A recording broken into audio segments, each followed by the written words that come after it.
Hello guys, आज मैं आपके लिए लेकर आ चुका हूँ एक न्यू अनुभव जिसका नाम है disciple please spare your master. तो चलिए बिना किसी देरी के एपिसोड के स्टार्ट करते हैं। एपिसोड के स्टार्ट में एक जगह में बहुत सी लाइटिंग गिरी होती है और वो लाइटिंग सभी इकट्ठे होकर एक स्टोर में इकट्ठा होती है और हमें दिखाता है एक रूम का डोर ओपन होता है और वहीं पर बहुत सारे पीपल खड़े होते हैं। तभी वो सभी पीपल कहते हैं welcome to the demon lord sister, आप अपने सर्कुलेशन से बाहर आ गए। और हमें दिखाता है हमारे मेन कैरेक्टर को जो एकदम कूल एंड बैडस अंदाज में उस डोर से बाहर होता है और वो सभी हमारे मेन कैरेक्टर को हम सभी सिस्टर को कांग्रेचुलेशन कहते हैं जिसने सक्सेसफुली ब्रेक थ्रू कर लिया और वर्ल्ड के पहले पर्सन बन गए जिसने रीच किया है मास्टर सेंथ को। हम सभी आप कांग्रेचुलेशन कहते हैं डीमन लॉर्ड। और हमारे मेन कैरेक्टर तभी उस रूम से बाहर आकर एकदम बैडस रूम में दिख रहता है और सभी हमारे इंस्टीट्यूट डीमन इंटायर समय तक जीते रहे और उनकी पावर हमेशा बनी रहे, वह हम सभी राज करते रहे। और हमारे मेन कैरेक्टर वहीं पर आकर ये क्या जा रहा है वो यहाँ देखते था। अभी एक गर्ल आकर हमारे मेन कैरेक्टर को कांग्रेचुलेशन मास्टर आपको ब्रेक थ्रू करने के लिए। और हमारे मेन कैरेक्टर शांत रहो। सबसे पहले मुझे इस पूरी सिचुएशन को एनालाइज करना होगा। और वो गर्ल हमारे मेन कैरेक्टर को मास्टर आप इतने हैंडसम, आपका बॉडी इतना हैंडसम क्यों लग रहा है, आप बहुत नौजवान दिख रहे हैं। वो हमारे मेन कैरेक्टर से चिपकते हुए मास्टर आप तो 100,000 ईयर पहले जैसे यंग थे वैसे यंग हो गए, आपका बॉडी यंगर दिख रहा है। हमारे मेन कैरेक्टर भी शांत रहे यार, शांत रहे, इतना जल्दी नहीं है, शांत रहे, आपको अपने पप्पू को शांत रहे। और वो गर्ल हमारे मेन कैरेक्टर के हैंड को अपने अरमान में टच कराती है जिससे हमारे मेन कैरेक्टर ब्लश करने लगता है। अरे यार यह वाटर यहाँ पर क्या चल रहा है और यह गर्ल यहाँ क्या कर रही है। और हमारा मेन कैरेक्टर हमें बताता है कि उसके साथ यह कैसे हुआ। मेरी बहुत सारी मेमोरी तो यहाँ पर आने से पहले मिट गई, मैंने जो भी किया था अपने पास्ट लाइफ में। और तभी हमें हमारा मेन कैरेक्टर अपनी पूरी स्टोरी बताता है कि मेरा नाम लू हैंग है और एक दिन अचानक मैंने यहाँ पर क्रॉस ओवर कर लिया और मैं यहाँ पर एक बुढ़े के पास आ गया। वही बुढ़ा है, ये कौन है यहाँ पर आ गया। हमारा मेन कैरेक्टर भी सोचता है कि क्या मैं यहाँ पर क्रॉस ओवर कर ली हूँ वर्ल्ड को, लेकिन वह बुढ़ा है तुम कौन हो, तुमने कैसे मेरे पर अटैक करने की कोशिश की, क्या तुम मेरा एडवांटेज उठाना चाहते हो मेरी कल्टिवेशन में, लेकिन मैं ऐसा होने नहीं दूंगा, तुम्हारे स्नीक अटैक को मैं यहाँ पर धो दूंगा। और अपने हैंड में एक एनर्जी गैदर कर हमारे मेन कैरेक्टर पर अटैक करने की बढ़ रहा होता है, लेकिन उसी समय उसके हैंड में कुछ गड़बड़ी होती है और उसकी एनर्जी में कुछ गड़बड़ी होती है और वो एनर्जी उसके ऊपर बैकफायर करता है और उसे ही वहाँ पर खत्म करता है। हमारा मेन कैरेक्टर भी क्या ये खत्म कैसे हो गया, ये ऑस्ट्रेलियन फिनोमेना कैसे हो गया। और हमें दिखाता है कि वह बुढ़ा अपने ही एनर्जी से साला वहाँ पर नॉक हो गया होता है और हमारे मेन कैरेक्टर वहीं पर नंगू पंगू होता है यार, उसे एहसास भी नहीं होता। और वो बुढ़ा अपने ही हथियार से अपने आप को घायल कर क्या यह यंगर जनरेशन इतना खतरनाक है कि उसे किसी को टच करने की जरूरत नहीं है उन्हें खत्म करने के लिए। लेकिन हमारा बेटा वो डर जाता है, क्या इसमें मेरा कोई भी हाथ नहीं है, मैंने तुम्हें टच नहीं किया, फिर तुम कैसे मर गए। मुझे ऐसा लगता है कि इस बेरे का ओनर बहुत डर गया मुझसे और इसकी डेथ ऐसे हो गई। लेकिन हमारे मेन कैरेक्टर तभी एहसास होता है कि वो पूरा नंगू पंगू होता है और उसका पप्पू भी दिख रहा होता है वहाँ पर। मुझे अपने पप्पू को जल्दी छुपाना होगा। क्लोथ क्या होगा क्लोथ। अभी वो में एक क्लोथ दिखता है और जैसे ही मैंने उस क्लोथ को पहना और उसी समय से ही मेरे ऊपर इतनी सारी समस्या बिगन होगी स्टार्ट हो गई और स्टोरी वहीं पर प्रेजेंट में आती है। तभी वो गर्ल कहते हैं कि मास्टर आप इतने अनयूजुअल क्यों दिखा रहे हो, आपके साथ क्या कोई समस्या है। नहीं अरे यार थोड़ा शांत रहो। तभी वो हमारे मेन कैरेक्टर चिपकते हुए वहाँ क्या ऐसा नहीं है। हमारा मेन कैरेक्टर बहुत ब्लश करने लगता है। क्या मास्टर आपकी ये बॉडी बहुत एनर्जेटिक होगी, क्या मास्टर मुझ पर इंटरेस्टेड है, क्या मास्टर इस छोटी सी नादान गन पर इंटरेस्टेड है, क्या यहाँ मास्टर कुछ लेना चाहते हैं, मैं उन्हें देने के लिए तैयार हूँ। लेकिन उसी समय हमारा मेन कैरेक्टर भी बहुत ब्लश मारता है यार क्या करें। और उस समय बहुत सारे गर्ल की आवाज आती है जियांग जाओ ये तुम क्या करी हो। और तभी एक दूसरी गर्ल आकर आप तुम नहीं देख सकते कि मास्टर अभी इतने अनयूजुअल हैं, उन्हें जरूर वार की सिचुएशन को जानना होगा, तुम ऐसा मत करो। तभी एक तीसरी गर्ल भी आकर हाँ मास्टर एग्जैक्टली तुम्हारे ऊपर इतना इंटरेस्ट नहीं होंगे, उन्हें अभी भी उन्हें प्रॉब्ली वार की सिचुएशन जाननी होगी,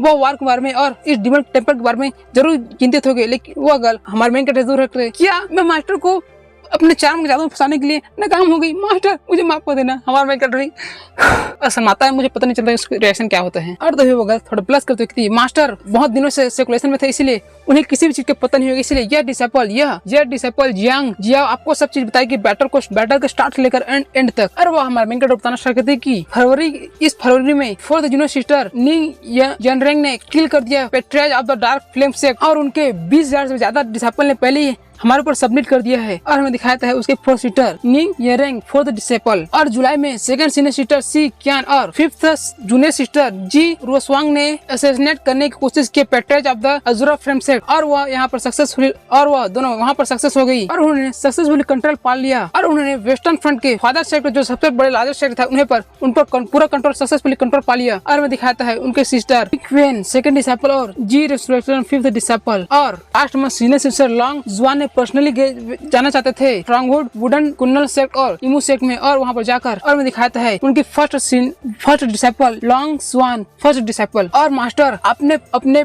सोक्लेशन में जाने से पहले, एंटर करने से पहले हमें आदेश देखा, अपनी इच्छा जाहिर की थी कि आप इस पूरे कॉन्टिनेंट को अपना साम्राज्य स्थापित करना चाहते हैं, इस पूरे कॉन्टिनेंट पर अपना वर्चस्व स्थापित करना चाहते हैं, इसलिए हमने आपके आदेशों का पालन करने के लिए ये सब किया। और हमें दिखाता है जुआंग फिफ्थ सीनियर को, फिफ्थ सिस्टर को। और इस पूरे बैटल के दौरान जिया पूरी बिजी रही इन सभी बैटल को, सिचुएशन को, स्ट्रेटजी को बनाने के लिए, इसलिए आपको चिंता करने की कोई जरूरत नहीं, यह बैटल पूरे हमारे नियंत्रण में है। और हमारे मेन कैरेक्टर उन सही बातों को सुनकर यह वुमेन इतनी क्यों, यह ग्रुप ऑफ पीपल इतनी खतरनाक क्यों, यहाँ तक क्यों किसी के पेट्राज को भी खत्म करने, यहाँ तक क्यों पेट्रियाज को भी किल करने की क्षमता रखती है और एमिंग करती है इस पूरे कॉन्टिनेंट को, इंटायर कॉन्टिनेंट को अपने आदेश में, अपने अधिकार में लेने की। क्या यह एक ग्रुप नहीं है फीमेल डिमोन की? और हमें दिखाता है हमारे मेन कैरेक्टर के माइंड में उनका रूप कैसा था, एकदम डिमोन की तरह।